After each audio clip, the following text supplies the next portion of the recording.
সবাইকে নমস্কার, সালাম আলাইকুম, ছাত্রীঘাট জয় বলছিলাম অল বেঙ্গল অ্যাপক্যাপ সংগঠন থেকে। আমাদের সাথে প্রকাশ গুপ্তা আছে, যার সাথে ঘটনাটা ঘটেছে। আমাদের সমীর হালদার আছে, সন্তু আছে বন্ধু, আর ভিডিওটা করছে আমাদের সম্রাট মাথার। আর আমাদের সাথে ইকো ছিল, বেরিয়ে গেছে। আর কে ছিল, মঙ্গল দাস ছিল, এসছিল, ওনারও বেরিয়ে গেছে। তো যাই হোক, ম্যাটারটা কোনো প্রকারে আমরা শর্ট করতে পেরেছি। ব্যাপারটা ছোট্টই ছিল অনেক, বিষয়টা মানে কোনো কেসই ছিল না এটা, কিন্তু একটা পাগলা লোক ফাঁসিয়ে রেখে দিয়েছে জোর করে। আমরা স্টেশনে এলাম, এসে কথা বললাম অফিসারের সাথে, বললাম, লোকটাকেও বোঝালাম আগে কি চাবি নেওয়াটা আপনার ভুল হয়েছে, চাবি আপনার কোনো অধিকারে নিয়েছেন, বুঝতে চাইছিল না। যখন অফিসারটা ওনাকে বোঝালেন যে আপনি চাবিটা দিয়ে দিন, এটা আপনার ভুল হয়েছে, তখন উনি বুঝতে পারলেন। তখন এরা যায়, চাবিটা নিয়ে আসে। এখন আবার একটা অ্যাপ্লিকেশন দিতে লাগলো, যেটাতে লিখলাম আমরা কি আমরা চাবিটা ফিরে পেয়েছি, আর যদি ডাক পড়ে আমাদেরকে থানায়, তাহলে প্রকাশ গুপ্তাকে আসতে হবে, সেটা সাবমিট করে এখন আমরা বেরোলাম।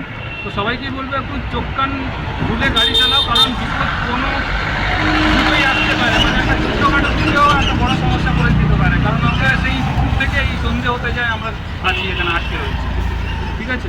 তো এত ঘন্টা টাইমও চলে গেলো, সবার দিনও চলে গেলো, ডিউটিও করতে পারবো না হয়তো, কারণ পুরো অ্যাডজাস্টেড হয়ে গেছে। তো সবাইকে বলবো ভালোভাবে একটু তর্ক বিতর্কে যাবে না, আর যদি কোনো সমস্যা হয় রাস্তায়, সেখানেই মিটিয়ে নাও রাস্তা, কেন ওই জিনিসটা আবার ঘুরে না চলে আসে। তো সবাই ভালো থাকুন, সুস্থ থাকুন, ম্যাটারটা সলভ হয়ে গেছে। এক অপরের পাশে থাকুন এইভাবেই, তাহলে আমরা এগোতে থাকি। ধন্যবাদ। কোনটা ক্লিক করতে অল বেঙ্গল অ্যাপক্যাপ সংগঠন থেকে আমি সম্রাট মাখাল বলছিলাম। এই আমাদের মালিক আমাদের চাবিটা দিয়ে দিয়েছে প্রকাশদাকে, থানায় থেকে আসার পর।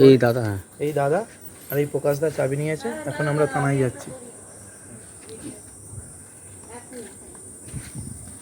এখনো গাড়ির গেটটা খোলা আছে, গাড়ির গেট বন্ধ নেই। গাড়ি পার্কিং করছিল কোথায়? গাড়িটা পার্কিং কোথায় খোলা ছিল? আমার গাড়ি ওখান থেকে ছিল, ওখান থেকে ওনাদের দাদাদের লোক গাড়িটা এখানে পার্কিং করেছে।